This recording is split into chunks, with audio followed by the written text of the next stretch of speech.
4 থেকে 4.5 লক্ষ টাকা চুরির ঘটনায় চোপড়া ব্লকের দাসপাড়া গ্রাম পঞ্চায়েতের বাউরিগঞ্জ গ্রামে চাঞ্চল্য।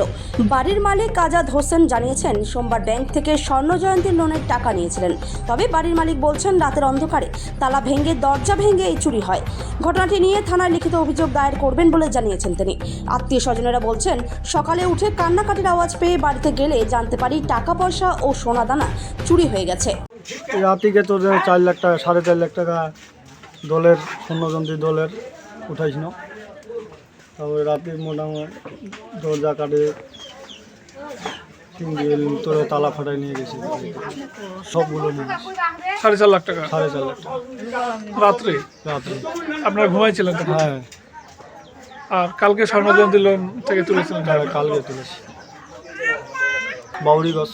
বাউরিগঞ্জ। আপনার নাম কি? আজাদ হোসেন। মানে আপনার বাড়ি থেকেই চুরি হয়েছে? হ্যাঁ, আমার বাড়ি। আজকে রাত্রে? আজকে রাত। সময়টা জানা আছে কি? সময়টা বলতে পারবো না। ঘুমাইছিলেন তখন? ঘুমাইছিলাম। পুলিশের কাছে যাব, জিটি করব, জানাবো পুলিশকে।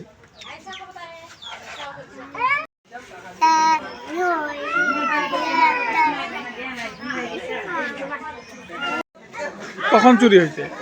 কখন হয়েছে কখনই আমি মানে ভোরবেলা আর কি দেখছি ওই কান্দা কাটা করছে। তারপর উঠে দেখলাম, দেখতে ঘরের দরজা টরজা গোটা খোলা, সন্দুক টন্দুক গোটা ফাটা টাটা নিয়ে গেছে সব সোনা রূপা। আর কতলাতে টাকা ছিল, টাকার কথা বলতে পারি না। টাকার কথা জানেন না? না। কার বাড়ি ওটা? হ্যাঁ, ওটা আমার ভাইয়ের বাড়ি। কি নাম? জরিফুল। ওর ছেলের নাম কি? আজাদ। হ্যাঁ, কত টাকা হবে আনুমানিক? এলা শুনছি 4.5 লাখ টাকা বিলি। আর ওই আলমারি ছিল সোনা রূপা, ওগুলোও নিয়ে গেছে। আপনার নাম কি? মোমিনুল ইসলাম। আপনার বাড়ি কোথায়? এখানে বাউরিগঞ্জে।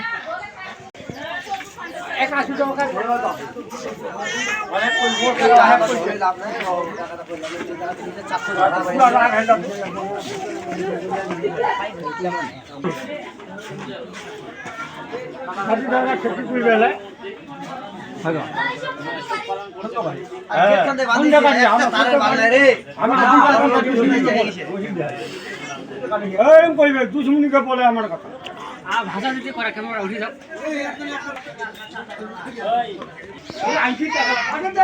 ভাই রাখো তুমি, আমি পারবি।